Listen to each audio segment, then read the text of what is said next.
Good morning. My name is Richard Bird. My pronouns are he, him, and I'm the chair of the Stewardship Committee. It's my pleasure to welcome you to the First Unitarian Universalist Church of Nashville. And welcome to everyone here in the sanctuary, and welcome to everyone joining us live via Zoom or viewing the service on Facebook or YouTube. If you are joining us live on Zoom, I invite you to put your device to gallery view so we can see all who is here with us this morning.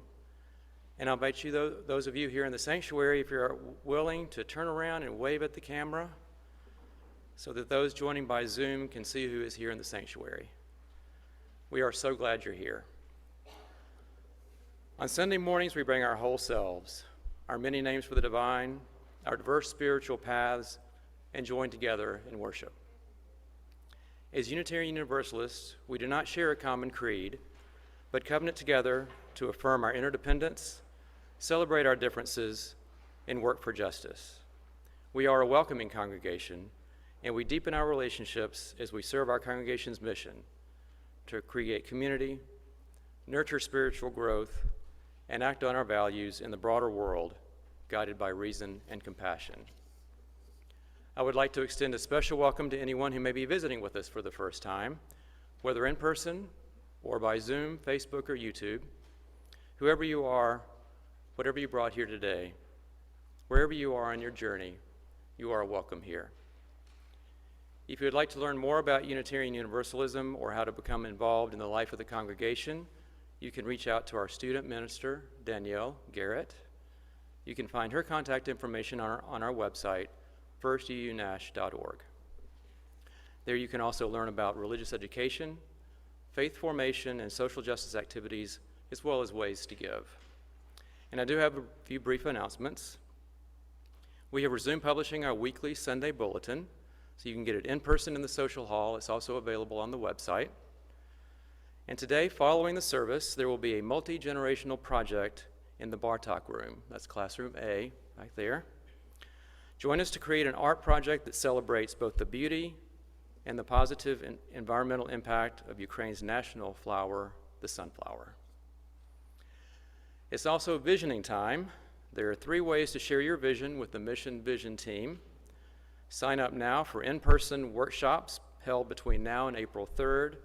Sign up online, see a surface, or email missionvision@thefund.org. Or follow the visioning process online, found on the website, or add your wishes to the wishing wells, either in the social hall or online. For details on these and all other announcements, please check out our Sunday bulletin or the website at firstunash.org. May we all be nurtured and strengthened by our time of worship together.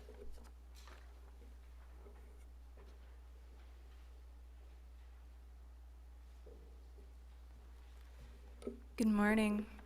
My name is Melanie Bresnan. My pronouns are she, her, and I'm the temporary music coordinator here at FUN. Please rise in body or in spirit and join in singing This Little Light of Mine, number 118 in our gray hymnals.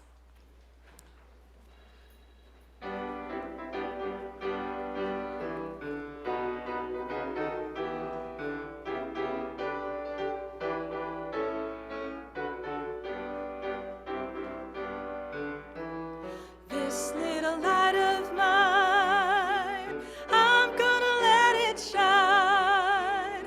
This little light of mine, I'm gonna let it shine. This little light of mine, I'm gonna let it shine. Let it shine, let it shine, let it shine. Everywhere I go. Everywhere I go, I'm gonna let it shine.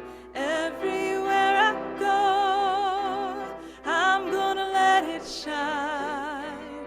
Everywhere I go, I'm gonna let it shine. Let it shine, let it shine, let it shine.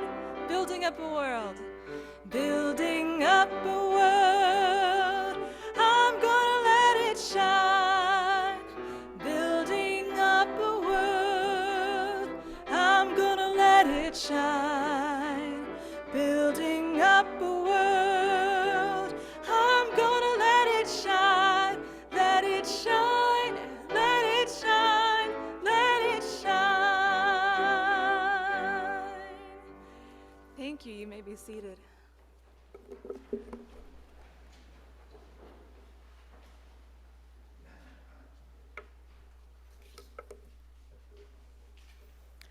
Good morning. We're gonna let it shine today, right? And I call you to worship today with words that were written by Kia Kiale Bordner. Come together again. Gather in love. Light the fire of hope. Build the foundation. Commit together again. Gather in truth. Light the fire of freedom. Build the entryways. Continue together again. Gather in community. Light the fire of the future. Build the shelter. Come, let us worship together.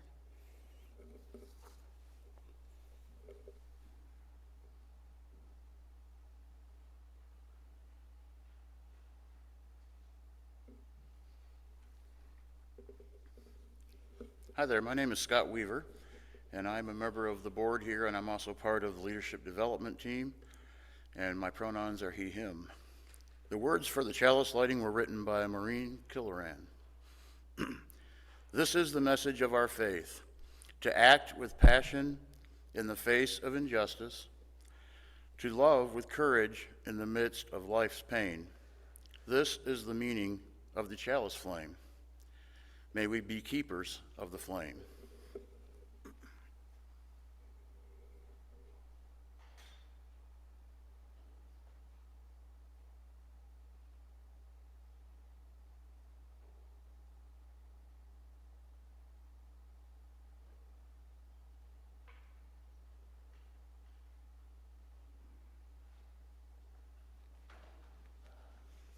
Good morning.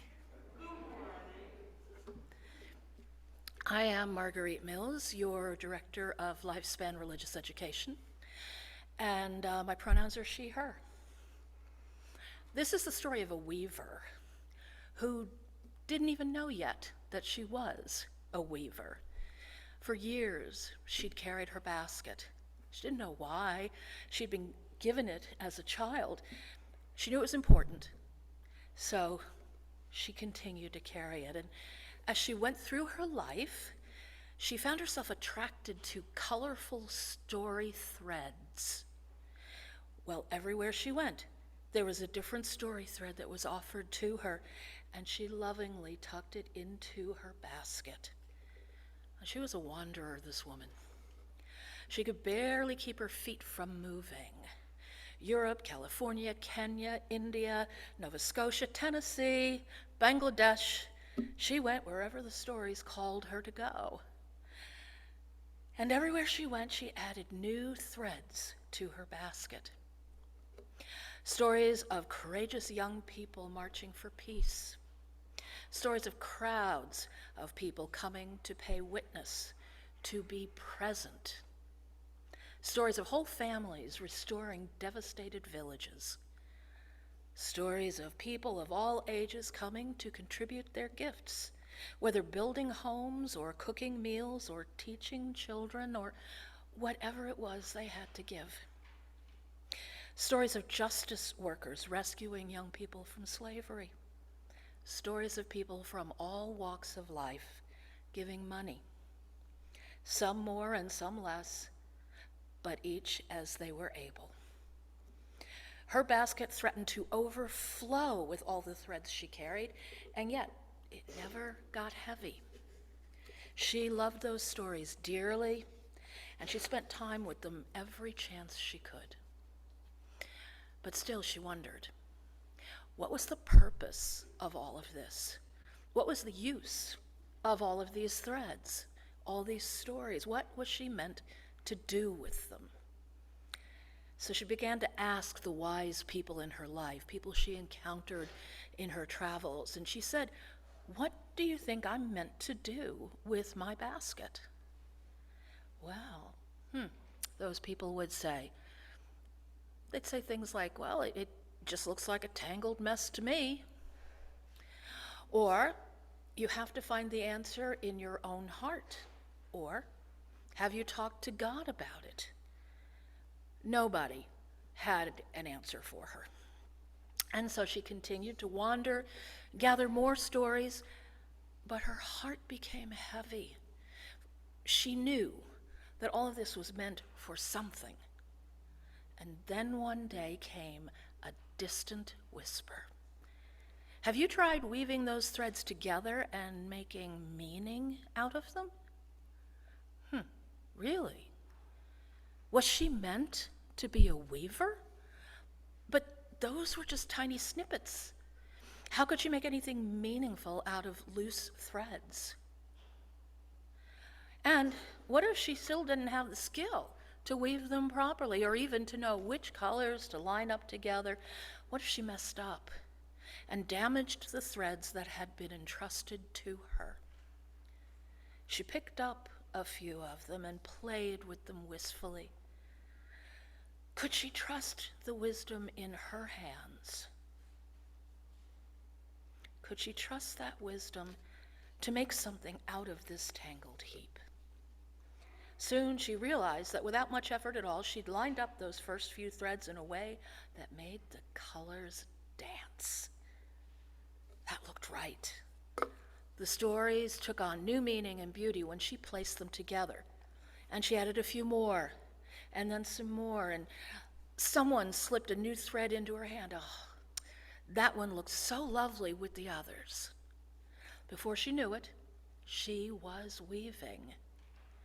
The threads were slowly being shaped into a beautiful cloak in her hands. Cold weather was coming, and everyone needed a warm cloak to keep up their strength. A cloak that was made just for them, one that told stories of their unique gifts. She worked for hours, lovingly caressing each thread as she added it to her work of art. When she finally looked up from her work, she saw that she was being watched by eager eyes.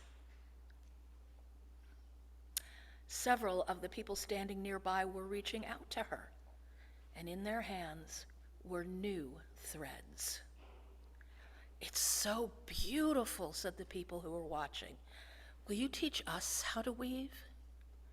Well, this shocked her. "You want me to teach you how to weave? But I'm just playing with threads. I'm not sure I know what I'm doing." "Oh, but you do," they said. You need to trust the gift of your hands. The people are desperately in need of cloaks." And so she gathered her willing new friends into a circle, reverently and in awe of what she had begun. She lit a candle and rang a bell. "Start by telling us a story," she said. And slowly and tenderly, the people in the circle began pulling threads from pockets near their hearts. The threads were beautiful, and each one was different from the last. Some were sparkly and bright, others were rough and well-worn. All were rich in color and texture. Before the end of the evening, several new cloaks had begun to form. "We'll come back next week and work on them some more," said the friends. They were excited. And so they did. And each week, the woman marveled at what she had helped to shape. So ends the story.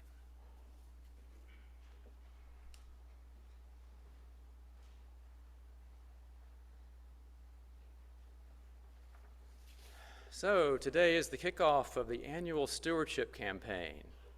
This is the time of year when we ask for your generosity in supporting the many programs here at Fund. This campaign funds almost 95% of our budget. That's how important it is and why we make such a big deal of it every year. There are other fundraisers that we have opportunities for giving, but the pledge is what sustains our programming year-round and makes worship, music, faith development, social justice activities, and all of our fellowship activities possible. So making your pledge is going to be a little bit different this year. During the service today, those of you who pledged before will get an email. and it will have in that email there will be a link to your personalized pledge form. The form will allow you to review and update your contact information, and then you'll be able to enter your pledge for your financial commitment beginning July 1st. The email will be from Stewardship, but it will be sent through this company called Alchemer, which is formerly Survey Gizmo. So your email system may get it caught and may put it in junk mail, so be sure to look in junk mail, or it may delay it a little bit, but you'll get it. And so keep an eye out for it, and just click on that little link when you get your email. The stewardship team will have a table in the back in the social hall after the service to answer questions, help you with your pledge form if needed, and of course to hand out chocolates. We will also have paper pledge forms available for those of you who prefer to pledge that way or may be pledging for the first time. And there will also be the generic online pledge form that we've had in the past on our webpage at firstunionash.org/stewardship. There will also be several stewardship conversations over the next couple of weeks that you're invited to. These will be opportunities for you to hear and ask questions about the stewardship goals from board members and the stewardship committee. The first is going to be today here in the sanctuary about 15 minutes after the service ends. So you're welcome to come on back in the sanctuary about 15 minutes after it's over, and we'll start. There will be another opportunity on Zoom on Wednesday. We'll get some information out about that and have a link for you. And then there'll be another conversation we're planning on having next Sunday about 15 minutes after the service then as well. The stewardship team wanted to recognize everyone who had pledged for the last 10 years continuously. We want to say a special thank you, maybe a reception, or mention your names during the service. But when we look back at our stewardship records, we learned that there are over 100 of you who have been pledging for more than 10 years consistently. It's pretty amazing. And there's another 75 of you that have been pledging for 5 years or more. That's an impressive number of committed members, and that's what it takes to make our mission come to life.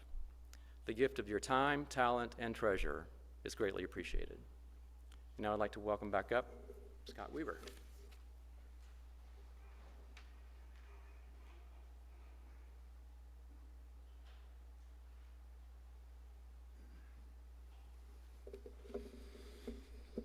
I wanted to share a little bit with you of what I'm calling my Unitarian Universalist journey.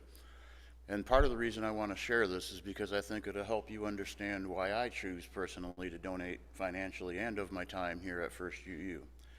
So, just going to give you a little brief history of when I started.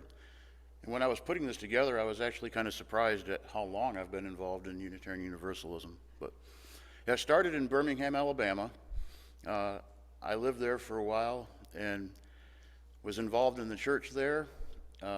Volunteered with the youth group. After being there for a while, I got heavily involved in the Mid-South District when we had districts. And I was the Mid-South District's trustee for youth for almost 7 years. So I served on that board. I came here in 2007, and some of you might remember, when I first moved here, I was actually on staff here as the youth coordinator. Worked with Marguerite for a couple of years. And then I ended up moving to Pensacola, where I was still on the Mid-South District Board and was still involved down there. And then I eventually came back, obviously, because here I am, and got involved again as a volunteer. And I've served quite a few things in this church, I think, over time. I co-chaired the LGBT and Allies group when it was active. I was a social justice co-chair for quite a while. I have helped with Room in the Inn quite a bit. Of course, we haven't had much to do with that the last 2 years, but hopefully this fall we'll be able to help and do that again.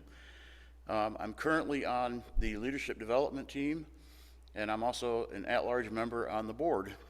So I enjoy all this. I also attended the leadership experience that was put on by the Southern Region, which was partly what made me make a decision to join the leadership team here. I've also served for 3 years on the GA's Green Team at General Assembly. I'm going back this year actually as a co-lead, so I'm excited about that. But I'm telling you all this just to let you know that fun has been a great place for me. This has become home, and the reason that I give both financially and of my time is because of the radical hospitality I feel here at this church. Like Richard said, it takes money and finances to pay our great staff, to do the things we do in the community.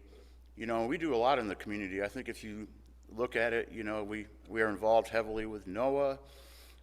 We do a lot of different justice activities and a lot of things in Nashville, not just in these walls. So that's why I think it's important to support this church both with time and money, because I do think that we are an important outreach and we are important to the community of Nashville. Liberal religion is not the easiest thing to find in the South. So I think we're very, needed here. I also would like to talk to anybody. If anybody here is interested in being more involved, wants to know how they can volunteer with time, or just have questions, I think you can probably ask me or any board member especially. We'd all be happy to talk to you. And if you do want to contact me, my information is in Breeze for Scott Weaver. So feel free to look me up. I'd be happy to talk to anybody who wants to talk to me. Thanks again, everybody.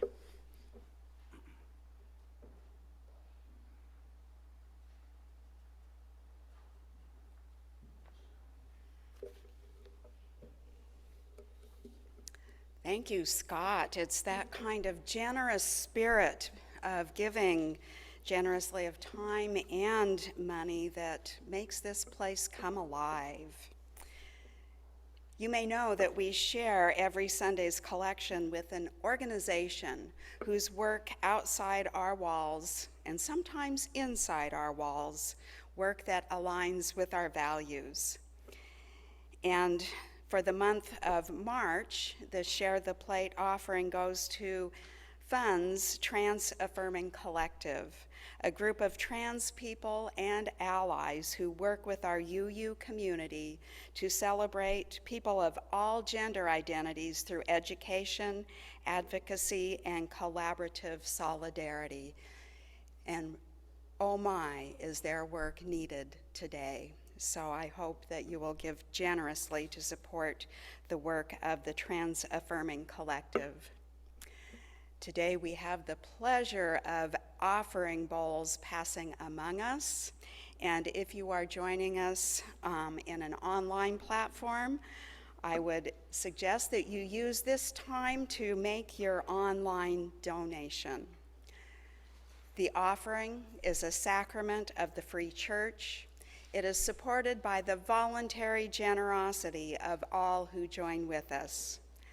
As always, your gifts, like your presence among us, are received with gratitude.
When we come to worship, we are invited to bring our whole selves, including struggles and difficulties, joys and celebrations, knowing that whatever we bring, it will be held in community.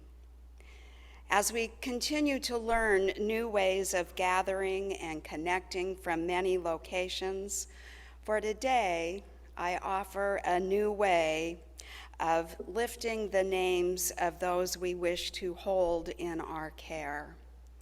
And as always, you can reach out to your lay ministers for support, and you can do that at any time throughout the week, and you can find their contact information on our website.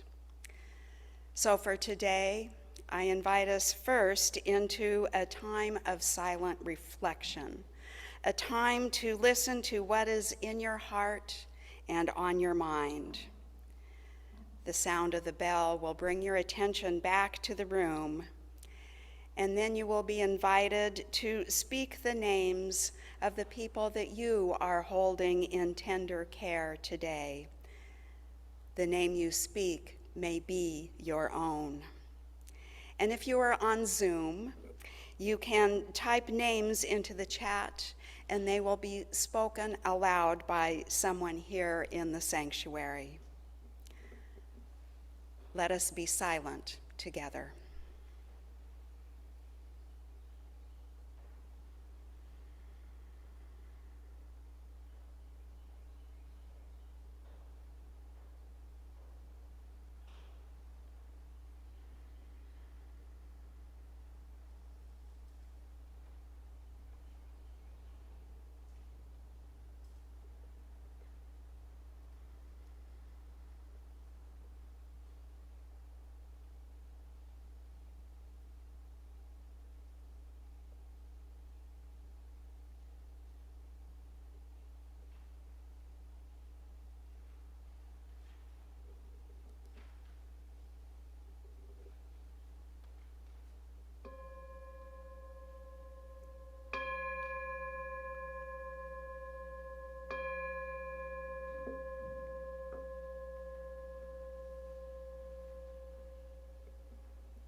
Let us lift the names of those we want to hold in the warm embrace of this loving community. Speak names into the room. The people of Ukraine, Alan Baptiste, Jeremiah. Roger. Kate Elise, Ron. Ukrainians. Eva. Bruce. Maya, Dad. Laura. Aaron. Phyllis. Gina, Marlo, Joyman, Russ Ennis.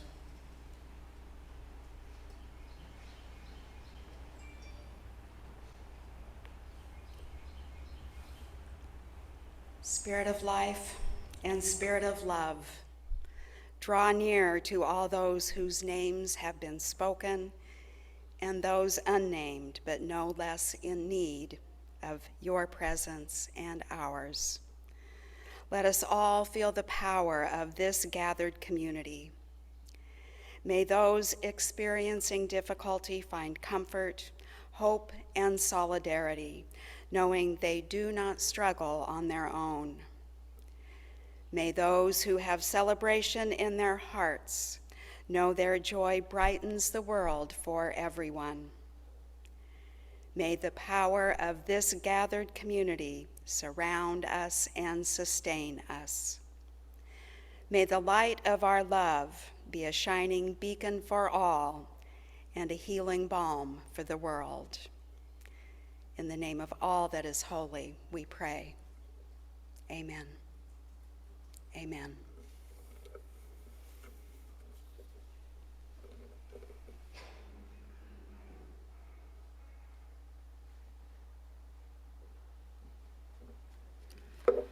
Please join in body or in spirit in singing our middle hymn, number 389, Gathered Here. We're just going to sing it through together 3 times. No rounds this morning.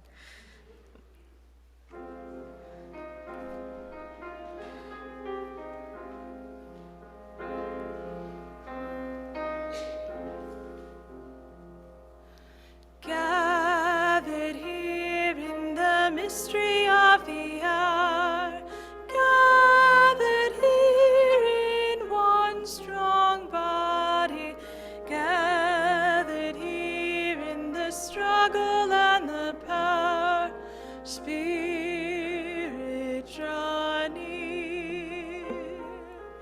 Gathered here in the mystery of the hour, gathered here in one strong body, gathered here in the struggle and the power, Spirit draw near. Gathered here in the mystery of the hour, gathered here in one strong body, gathered here in the struggle and the power, Spirit draw near. Thank you. You may be seated.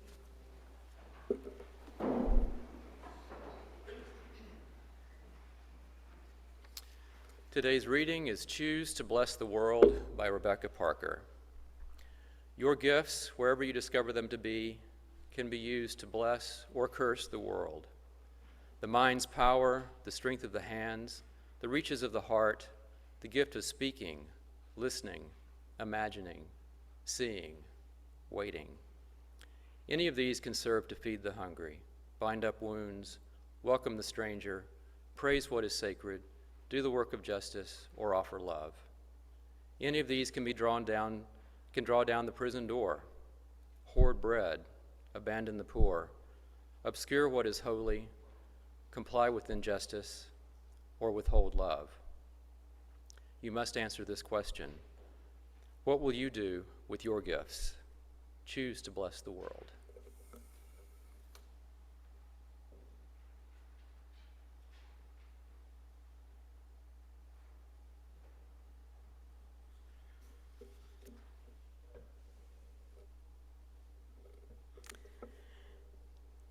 I've been thinking about superheroes lately. Maybe it's the times we're in. Couldn't we all use a superhero right about now? And I've especially been thinking about the superheroes who wore the gifted capes, the capes which gave them a kind of superpower. From Batman's cape helping him to heal and rejuvenate, to Batman's cape helping him to fly, to Doctor Strange's cloak rescuing him in times of trouble. I believe that congregations like this one, groups of people who gather around shared values and principles and dedicate themselves to a common mission, congregations possess superpowers. That is to say, together we have more power than any one of us alone. Together we create something that does not exist anyplace else in our society, a multi-generational community, people of all ages on a journey together, a journey toward wholeness, a journey toward the multicultural, anti-racist, anti-oppressive, beloved community we hope for and dream of. When we put on the cape of Unitarian Universalist superpower, I think that our superpower is love beyond belief. Love of neighbor and love of self, the power to nourish spirits and help heal the world, to love the hell out of the world. Love the hell out of the world. What a universalist sentiment. Something that no one of us can do on our own. But together, there is a greater possibility to bless the world. These past 2 years have worn, torn, and frayed the fabric of our superhero cape. In fact, I believe that today marks the 2nd anniversary of the first time Sunday services were held completely online for the first time. The cloak of congregational life stretched far and wide to remote living rooms, dens, and kitchen tables. Each in their remote locations wrapped themselves in that cloak as a source of connection and comfort during difficult and trying times. Experts who study pandemics tell us there are 3 phases: preparation, which we didn't do all that well; coping, which we've gotten really good at; and the third is rebuilding. Indicators suggest that we may be moving out of the coping phase and into the rebuilding phase. For us as a religious community, this means reclaiming our power by reweaving the fabric of congregational life.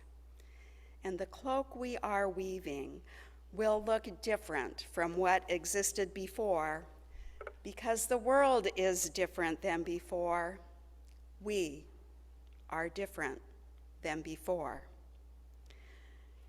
And still, the time has come for each of us to pick up the threads, put them in our baskets, and collectively knit, weave, and stitch them into a beautiful tapestry, a cloak of power. What remains the same is the fiber from which the cloak is created. And I believe there are 3 powerful fibers that run through congregational life, 3 powerful gifts. They are the power of presence, the power of service, and the power of money. And Scott earlier gave testimony to those 3 gifts and how they weave through his life. So let's start with the power of presence. The power of being present in our own lives, present in the lives of others, and present in the life of the congregation, showing up for ourselves, showing up for others, showing up for the congregation. The journey toward wholeness is in part an inward journey, each of us doing the work to be our whole and holy selves, being present to the realities in our own lives, our own brokenness, not numbing out or denying our own pain, struggle, and sorrow, while also claiming without apology our own wisdom, strength, and beauty, knowing our own stories of where we came from, knowing our own cultural conditioning and how that conditioning impacts our own life and the life of others. Being present, being fully present in one's own life makes it more possible to be present for others, to see them as the whole and holy persons they are, to hear their stories, to understand where they came from, and how those stories shaped them to be the person they are today. One of the greatest gifts of Unitarian Universalist congregational life is that we are indeed invited to bring our whole selves. There is no part of ourself that we need to check at the door, not our intellect, emotions, or life experiences, not our doubts, questions, or beliefs, not any part of our identities. Our life together is enriched when we bring all of who we are. And what it means to be present in congregational life these days is different than it was 2 years ago, right? It can mean showing up in the sanctuary, a classroom, or a meeting room, or showing up on Zoom. In today's world, going to the church website is an increasingly important way of being present to the life of the congregation. It's the most up-to-date place to find out what's happening here. And the website, I'll tell you, has a new look. If you haven't looked at it in the past couple of days, it looks new. It's more organized and user-friendly. So be sure to check it out and go there regularly. And Jason's holding up the announcement sheet, yes. Being present to the congregation means being informed about what's going on. It is our presence to and with each other that creates the fiber of connection and relationship, binding the community together as one strong body. The power of presence is but one of the threads that make up our cloak of superpower. Another is the power of service. A covenant that is spoken each Sunday in some of our oldest Unitarian and Universalist churches begins by saying, "Love is the doctrine of this church, and service is its prayer." Service, then, is how we pray for ourselves, for each other, our congregation, and the world. When you think of it, congregational life is something of a miracle.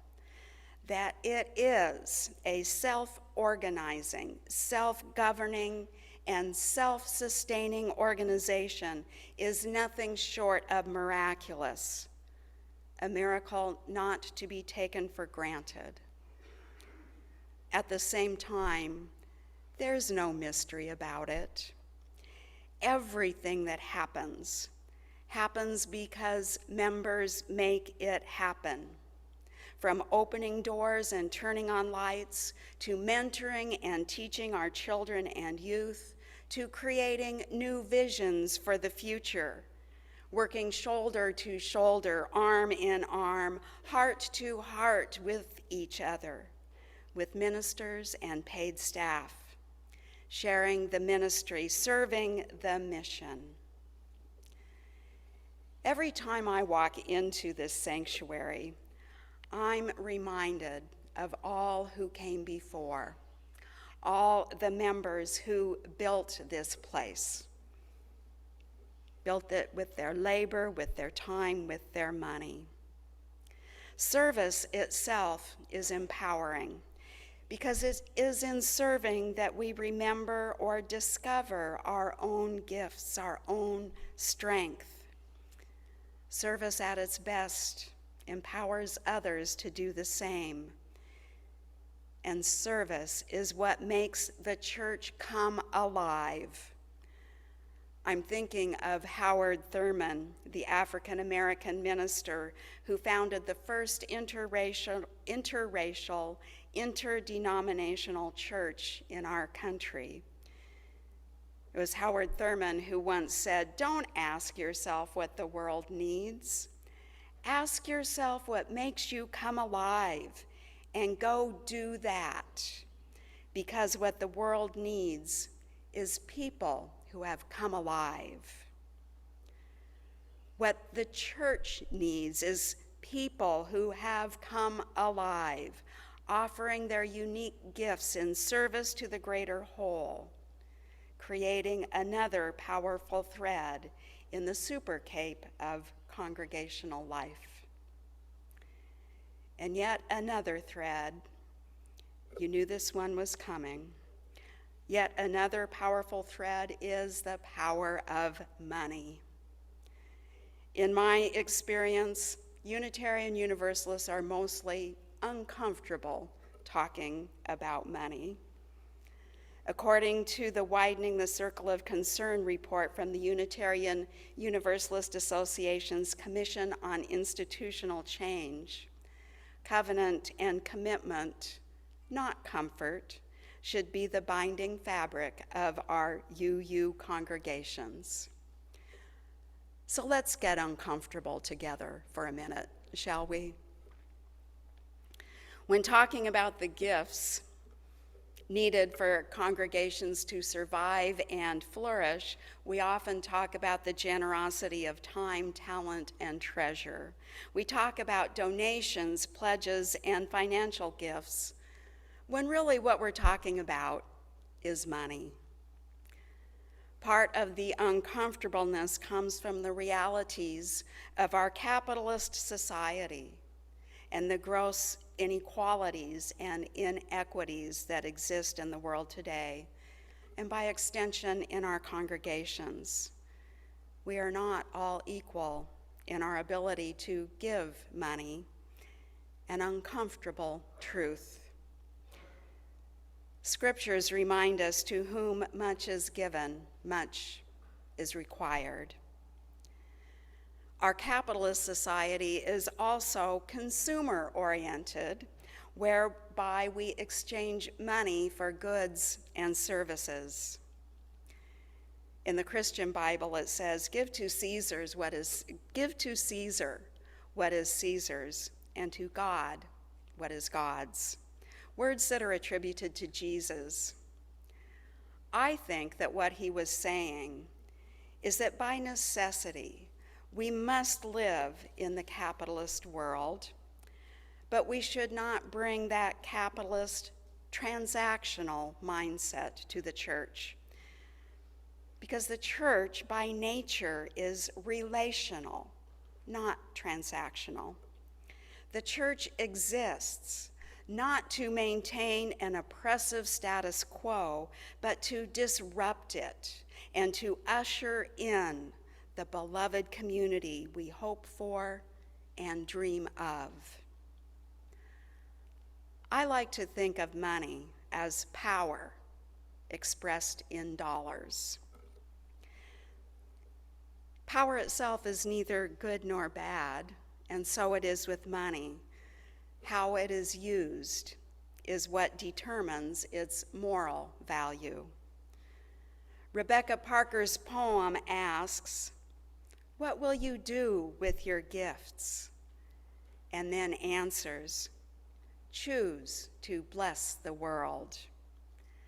Our gifts, our power, when joined with others to love the hell out of the world is indeed blessed by our presence, our service, and yes, our money.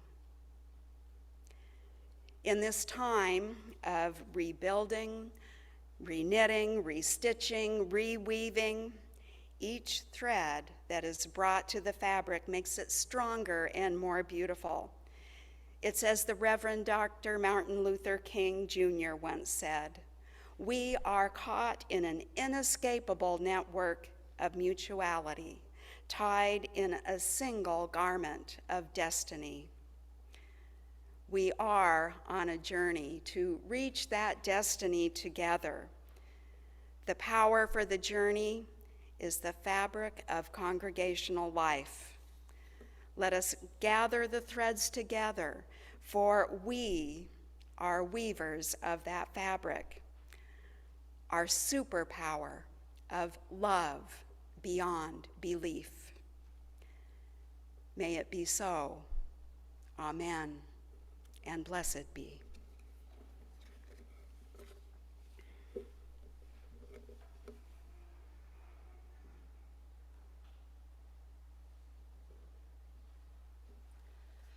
Please rise in body or in spirit and join in singing our closing hymn, number 368, Now Let Us Sing.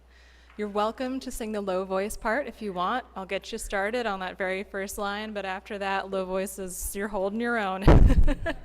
All right.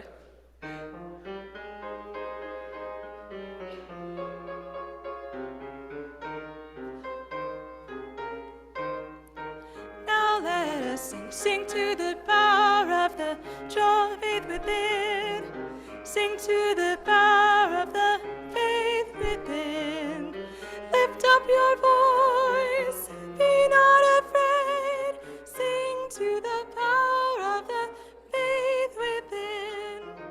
Sing to the power of the hope within. Sing to the power of the hope within. Lift up your voice, be not afraid. Sing to the power of the hope within. Sing to the power of the love within. Sing to the power of the love within. Lift up your voice, be not afraid. Sing to the power of the love within. Sing to the power of the joy within. Sing to the power of the joy within. Lift up your voice, be not afraid. Sing to the power of the joy within. Please remain standing for our chalice extinguishing.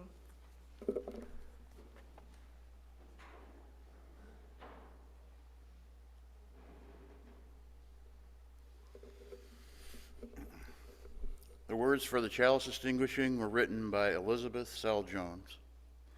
We extinguish this flame, but not the light of truth, the warmth of community, or the fire of commitment. These we carry in our hearts until we are together again.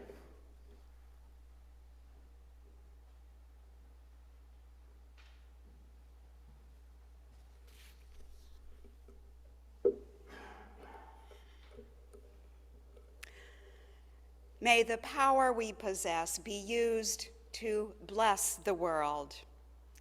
This service has ended. May our service to the world continue renewed. Go in love, go in peace. Amen.